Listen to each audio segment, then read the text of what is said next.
Hello friends, welcome back to Study Mania. इस video में हम लोग एडुटेरिया पब्लिकेशन का बिहार वस्तुनिष्ठ समान ज्ञान के बुक का प्रैक्टिस सेट नंबर 15 को डिस्कस करने वाले हैं। शुरू करते हैं। पहला क्वेश्चन है, किस समिति ने पंचायतों में महिलाओं को आरक्षण देने की सिफारिश की थी? तो पंचायतों में महिलाओं को आरक्षण देने की सिफारिश थुंगन समिति के द्वारा किया गया था। ऑप्शन सी हमारा राइट आंसर हो जाएगा। अगला क्वेश्चन है, राज्य वित्त आयोग के सदस्यों की नियुक्ति किसके द्वारा की जाती है? तो राज्य वित्त आयोग के सदस्यों की नियुक्ति राज्यपाल के द्वारा की जाती है। इसका आंसर भी ऑप्शन सी हो जाएगा। अगला है, संविधान के किस अनुच्छेद में ग्राम पंचायतों के गठन की बात की गई है? तो ग्राम पंचायतों के गठन की बात अनुच्छेद 40 में की गई है। ऑप्शन सी हमारा राइट आंसर हो जाएगा।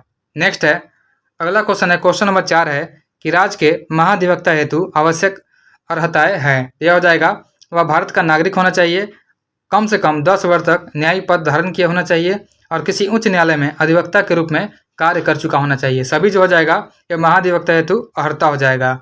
उसके बाद है, राज्य महिला आयोग के कार्य हैं। तो राज्य महिला आयोग के काम हो जाएंगे, महिलाओं के अधिकारों की रक्षा हेतु कार्य करना, महिलाओं की स्थिति में सुधार हेतु कार्य करना और महिलाओं की सुरक्षा से संबंधित सुधार हेतु राज्य सरकार को प्रतिवेदन देना। सभी जो हो जाएगी राज्य महिला आयोग के कार्य हो जाएंगे। नेक्स्ट है, अगला क्वेश्चन है, क्वेश्चन नंबर 6 है कि नगर निकायों के सदस्यों का कार्यकाल होता है। तो नगर निकाय के सदस्यों का कार्यकाल 5 वर्षों का होता है। ऑप्शन बी हमारा राइट आंसर हो जाएगा।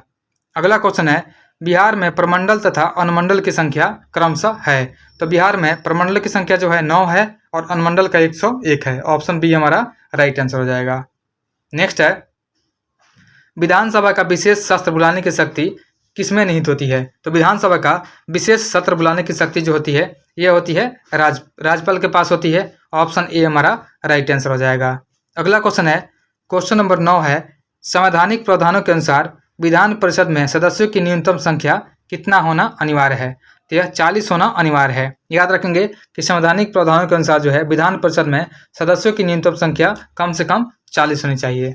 नेक्स्ट है, अगला क्वेश्चन है, क्वेश्चन नंबर 10 है, बिहार में धड़वार क्रम की चट्टानें पाई जाती हैं। तो बिहार में धड़वार क्रम की चट्टानें दक्षिण पूर्व में पाई जाती हैं। ऑप्शन ए हमारा राइट आंसर हो जाएगा। अगला क्वेश्चन है, निम्नलिखित में से कौन सी नदी गंगा में उत्तर दिशा से नहीं मिलती है? तो यह हो जाएगा कर्मनाशा। कर्मनाशा जो है यह उत्तर दिशा से नहीं, यह दक्षिण दिशा से जाकर के गंगा में मिलती है। ऑप्शन सी हमारा राइट आंसर हो जाएगा। नेक्स्ट है, अगला क्वेश्चन है, क्वेश्चन नंबर 12 है कि फल्गु नदी का उद्गम स्थल है। तो फल्गु नदी का उद्गम स्थल हो जाएगा छोटा नागपुर पठार हो जाएगा। ऑप्शन बी हमारा राइट आंसर हो जाएगा। नेक्स्ट है, निम्नलिखित में से कौन सा जलकुंड बिहार का सबसे गर्म जलकुंड है? तो यह हो जाएगा ब्रह्मकुंड। याद रखेंगे कि ब्रह्मकुंड जो है बिहार का सबसे गर्म जलकुंड हो जाएगा। ऑप्शन सी हमारा राइट आंसर है।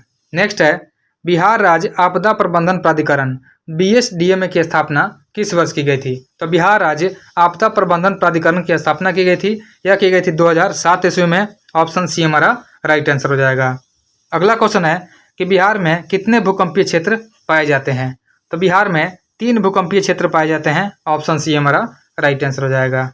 अगला क्वेश्चन है, विक्रमशिला गंगेय डॉल्फिन अभयारण्य कहाँ स्थित है? तो विक्रमशिला गंगेय डॉल्फिन अभयारण्य जो है यह भागलपुर में स्थित है। ऑप्शन ए हमारा राइट आंसर हो जाएगा। नेक्स्ट है, क्वेश्चन नंबर 17 है कि बिहार में किसानों की आय को बढ़ाने तथा कृषि समग्र के विकास हेतु प्रथम कृषि रोड मैप 1 का शुभारंभ कब किया गया था? तो यह किया गया था 2008 में। याद रखेंगे कि बिहार में किसानों की आय को बढ़ाने और कृषि समग्र के विकास हेतु प्रथम कृषि रोड मैप का शुभारंभ 2008 में किया गया था। अगला क्वेश्चन है कि बिहार का एकमात्र जिला कौन सा है जहाँ ईरी रेशम का उत्पादन होता है? तो ईरी रेशम का जो उत्पादन होता है यह होता है बेगूसराय में। याद रखेंगे कि ईरी रेशम का उत्पादन बेगूसराय में किया जाता है। ऑप्शन बी हमारा राइट आंसर हो जाएगा। नेक्स्ट है, बिहार का पहला अंग्रेजी दैनिक समाचार पत्र कौन सा हो जाएगा? तो यह हो जाएगा सर्च लाइट। याद रखेंगे कि सर्च लाइट जो है बिहार का पहला अंग्रेजी दैनिक समाचार पत्र था।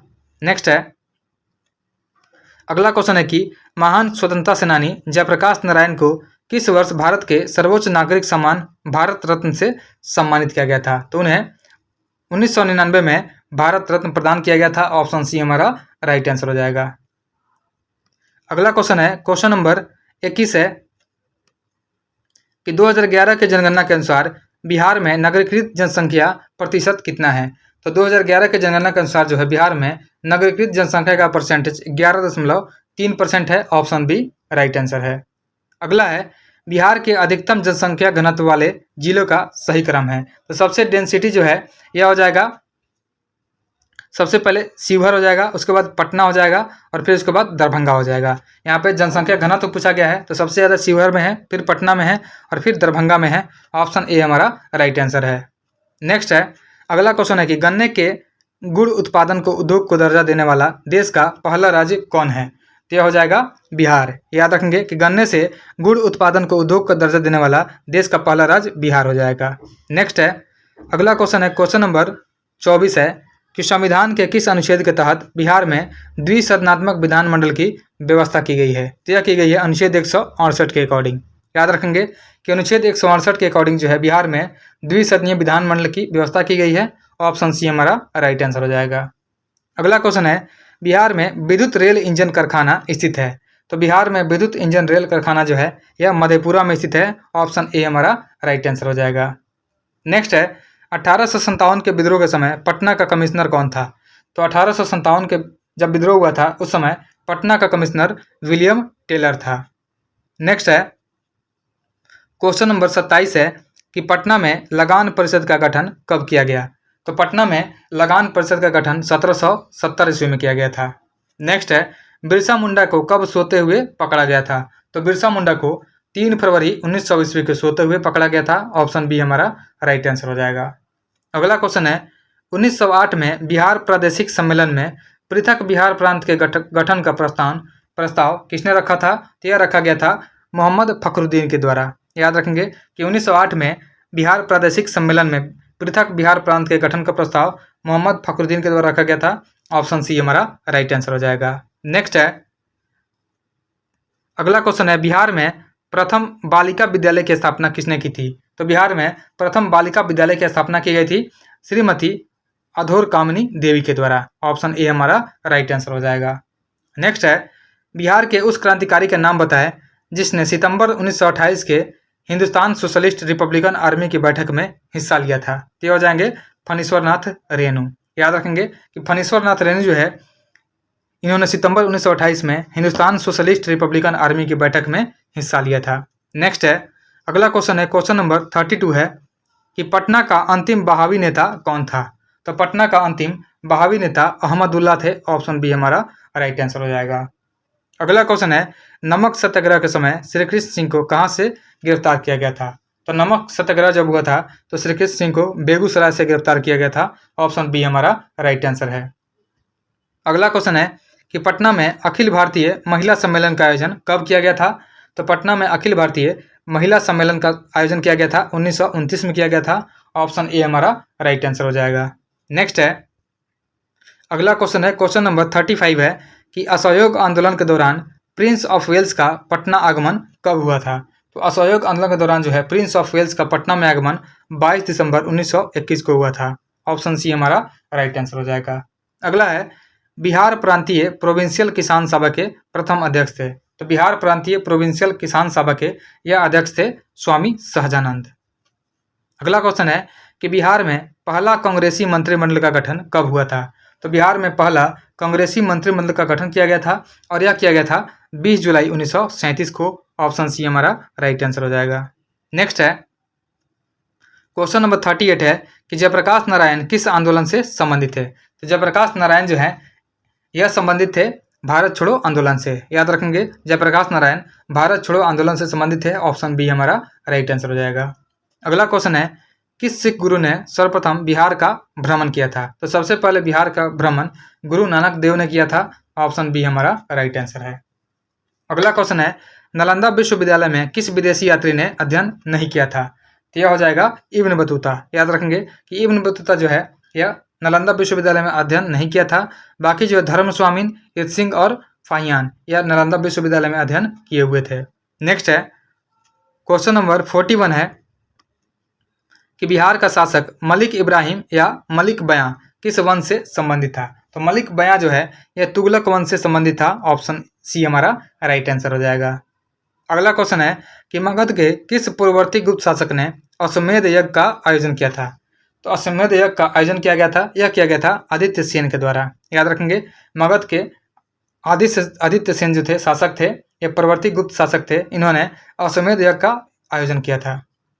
अगला क्वेश्चन है, प्रयाग प्रशस्ति में किस सम्राट के विजय अभियानों की चर्चा की गई है? तो प्रयाग प्रशस्ति में समुद्रगुप्त के विजय अभियानों की चर्चा की गई है। ऑप्शन ए हमारा राइट आंसर हो जाएगा। अगला क्वेश्चन है, क्वेश्चन नंबर 44 है कि किस शासक ने वैशाली के लिच्छवी राजकुमारी कुमार देवी से विवाह किया था? तो यह किया गया था चंद्रगुप्त प्रथम के द्वारा। याद रखेंगे, चंद्रगुप्त प्रथम ने वैशाली के लिच्छवी राजकुमारी कुमार देवी से विवाह किया था। अगला क्वेश्चन है कि मगध के किस शासक ने गंगा और सोन के संगम पर पाटलिपुत्र नगर को बसाया था? तो पाटलिपुत्र नगर को यह बसाया गया था उदयन के द्वारा। ऑप्शन बी हमारा राइट आंसर हो जाएगा। अगला क्वेश्चन है, हर्यक वंश के किस शासक को कुनिक के उपनाम से जाना जाता है? तो कुनिक के उपनाम से जाना जाता है अजातशत्रु को। याद रखेंगे, अजातशत्रु को कुनिक के उपनाम से जाना जाता है। ऑप्शन ए हमारा राइट आंसर हो जाएगा। नेक्स्ट है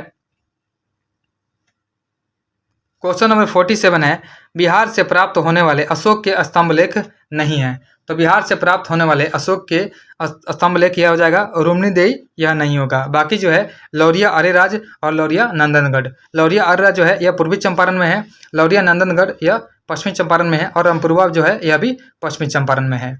अगला क्वेश्चन है, क्वेश्चन नंबर 48 है कि मगध के किस शासक को बौद्ध ग्रंथों में उग्रसेन अर्थात प्रचंड सेना का स्वामी कहा गया है? तो यह कहा गया है महापद्म नंद को। याद रखेंगे कि महापद्म नंद को बौद्ध ग्रंथों में उग्रसेन अर्थात प्रचंड सेना का स्वामी कहा गया है। अगला क्वेश्चन है, पटना में स्थित गोलघर का निर्माण किस गवर्नर जनरल के काल में हुआ था? तो पटना में स्थित गोलघर का जो निर्माण हुआ था यह लॉर्ड कॉर्नवालिस के कार्यकाल में हुआ था। ऑप्शन सी हमारा राइट आंसर हो जाएगा।